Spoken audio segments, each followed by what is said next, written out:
حکمی دادگای لاها سەرکەوتنێکی ئەخلاقی و سیاسی.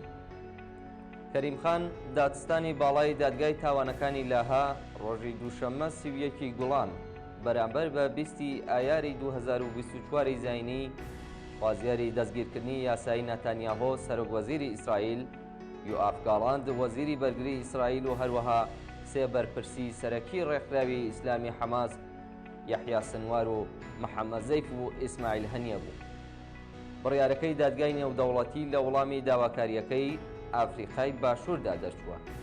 ئەم بڕیارە بوێرانەی کە سەرەڕای هەڕەشەکانی دەوڵەتی ئەمریکا و بەشێک لە وڵاتانی ئەوروپا دراوە دەبێت لەلایەن باڵاترین بەرپرسانی دادوەری دادگای نێودەوڵەتی لاهەوە پەسەند بکرێت. نەواف سەلام سەرۆکی کۆبوونەوەکە داوای لە دەوڵەتی ئیسرائیل کرد کە دەست بەجێ هێرشە سەربازیەکەی لە ڕەفاح ڕابگرێت.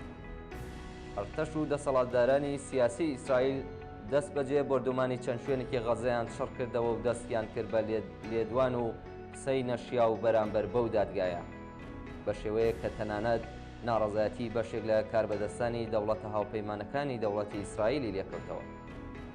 حکمی دەستگیرکردن بۆ ئەو تاوانبارانە چەند ڕۆژ دوای ئەو کۆبوونەوەی کۆمەڵەی گشتی نەتەوە یەکگرتووەکان ڕاگەیەندرا کە ڕۆژی هەینی 21 گوڵان بە 143 دەنگی بەڵێ پشتگیری لە داواکەی فەلەستین کرد بۆ ئەندامەتی تەواو لەو ڕێکخراوەدا. بڕیارنامەکەی کۆمەڵەی گشتی داوای لە ئەنجومەنی ئاسایش کردووە کە هاریکار بێت لە بەدواداچوون بۆ ئەم ئەندامەتیە.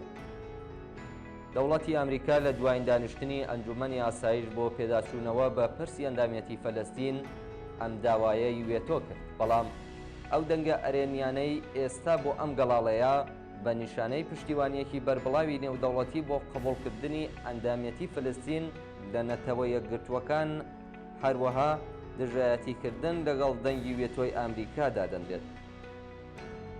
هاوکات ژمارەیەک لە وڵاتانی ئەوروپا لەوانە ئیسپانیا، کۆماری لەند و نۆروێژ لەم دواییانەدا ڕایانگەیاند کە لە ڕۆژی 28 ئایاری 2024ەوە دەوڵەتی سربەخۆی فەلەستین بە فەرمی دەناسن. جۆزێف بۆڕڵ بەرپرسی سیاسەتی دەرەوەی یەکێتی ئەوروپا لە وتوێژێکدا لەگەڵ رادیۆی ئیسپانیا ڕایگەیاند کە ئەگەری ئەوە هەیە وڵاتی ئیسلۆنی و ژمارەیەک لە وڵاتانی دیکەی ئەوروپا لەم مانگەدا دان بە دەوڵەتی سربەخۆی فەلەستیندا بنێن. لە ساڵی 1980ەوە تا ئێستا 139 وڵات لە کۆی 193 ئەندامی نەتەوە یەکگرتووەکان دانیان بە دەوڵەتی سربەخۆی فەلەستین داناوە. بڕیارنامەکەی ڕۆژی هەینی ئەنجومەنی گشتی ڕایگەیاند کە دەوڵەتی فەلەستین بە پێی مادەی 4 مەنشوری نەتەوە یەکگرتووەکان مافی بوون بە ئەندام لە ڕێکخراوی نەتەوە یەکگرتووەکانی هەیە. لەمڕۆوە پێویستە وەک ئەندامی ئەم ڕێکخراوەیە وەرگیرێت. ئەلبەتە بڕیارەکانی دادگای لاها بۆ ئەنجومەنی ئاسایشی نەتەوە یەکگرتووەکان و دەوڵەتەکانی وەک ئیسرائیل و ئیمپریالیزمی ئەمریکا کە ئەم دادگایەیان بە فەرمی نەناسیوە مەرجی جێبەجێکردنی نییە، بەڵام بۆ ئەندامەکانی تر مەرجی پابەندبوون و جێبەجێکردنی هەیە. ئەم بابەتە سەبارەت بە فەرمانی دەستگیرکردنی نەتانیاهۆ و ئەوانی دیکەش هەروە دەبێت. بۆ نمونە ئەگەر نەتانیاهۆ، یۆئاف گاڵاند، یەحیا سنوار، محەممەد زەیف و ئیسماعیل هەنیە بچنە وڵاتانی ئەندامی ئەو دادگایە لەوانە بەریتانیا، دەبێت پۆلیس بیانگرێت و ڕادەستی دادگایی ئەو وڵاتەیان کاتەوە. لێم ڕووەوە ئیمکانی سەفەری ئەو جەنایەتکارانە کەمتر دەبێتەوە، بەڵام کاریگەریە گرنگترەکانی ئەو داواکاریە ئەخلاقی و سیاسیە.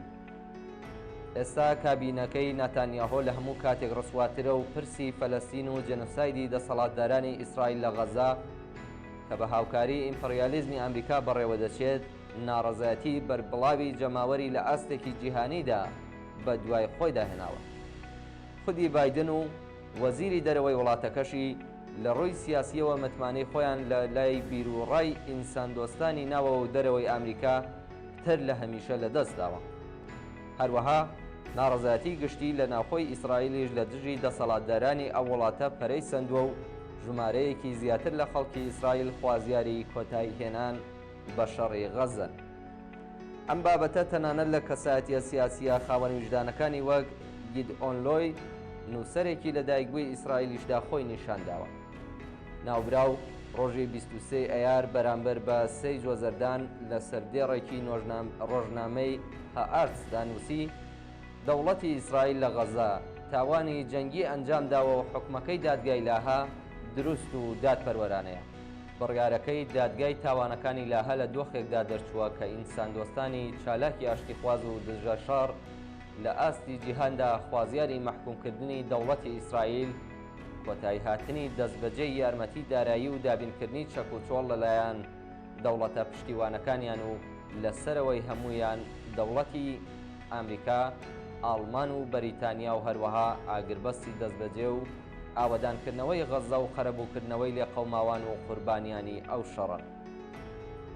کاریگەری خەباتی ئەو ئینساندۆستانە لە نووسراوە و بەیاننامە و کۆبوونەوەی ناڕەزایەتی و خۆپێشاندان لە شەقامی شارە گەورەکان و بزوتنەوەی خوێندکاری دژ بە جنۆسایدی ئیسرائیل و ئەمریکا لە غەزە لە ئەمریکا و ئوروپا و هەروەها لە دەرکردنی حکمی مێژووی لەلایەن دادگای لاهە و پەرەسەندنی ئەو وڵاتانەی کە خوازیاری بە فەرمیناسینی دەوڵەتی فەلەستینن خۆی نیشانداوە.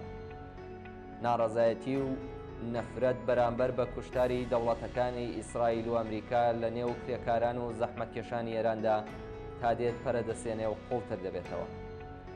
ئەگەرچی ئەم نەفرەت و ناڕەزایەتیە لە ترسی هاو ئاراستەبوون لەگەڵ ڕژیمی جەنایەتکاری ئیسلامی و ڕێکخراوی ئیسلامی حەماس بە ئاشکرا خۆی دەرنەخستووە، بەڵام ئەم ترس و نیگەرانیە هیچ هۆکارێکی بابەتی نییە.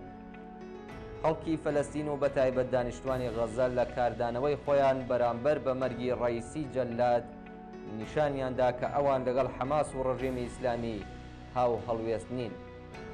لە حاڵێکدا کە بەرپرسانی حەماس بە مەبەستی پرسە و سەرخۆشی چوون بۆ سەردانی خامنەیی، راپۆرتەکان لە غەزەوە ئاماژە بەوە دەکەن کە خەڵکی غەزە کۆماری ئیسلامی و شەخصی ڕەئیسی بە هۆکاری زۆرێک لەو بەڵاو نەهامەتیانە دەزانن کە ئیسرائیل بەسەری داهێناوە.